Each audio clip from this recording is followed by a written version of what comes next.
గౌరవనీయులైన ఆంధ్రప్రదేశ్ ప్రజలకు, మీడియా మిత్రులకు పీవీఆర్ ఆంధ్రప్రదేశ్ రాష్ట్ర కాపునాడు తరపున నమస్కారాలు. మొన్న తిరుపతిలో జరిగిన ఘటన చాలా బాధాకరమైన విషయం. ఈ యొక్క ఘటనను చైర్మన్ గారు పూర్తి బాధ్యతతో తీసుకుని తాను చేసిన తప్పిదానికి 6 బలైపోయారు.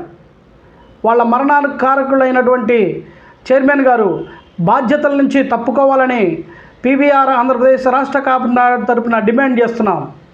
ఎందుకంటే కూటమి ప్రభుత్వంలో పవన్ కళ్యాణ్ గారు చాలా గొప్పగా నన్ను క్షమించండి, మా ప్రభుత్వాన్ని క్షమించండి, తప్పు జరిగిందని పబ్లిక్లో ఘంటాపథంగా చెప్పారు.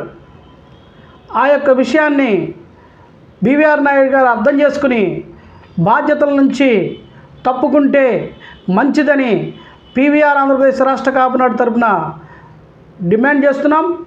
ఆయన రాజీనామాను కూడా కోరుకుంటున్నాం. అలాగే ఒక మంచి పేరున్నటువంటి ఎస్పీ గారు, ఒక బలిజ బిడ్డ, ఇవాళ చైర్మన్ల తప్పిదాల వల్ల, అలాగే అక్కడ ఉన్న అధికారుల తప్పిదాల వల్ల ఆయన బలైపోయాడు. తిరిగి మా బలిజ కులస్తుడైనటువంటి ఎస్పీ గారిని మరలా సస్పెన్షన్ ఎత్తివేసి విధుల్లోకి తీసుకోవాలని కోరుకుంటున్నాం. అందరికీ నమస్కారాలు.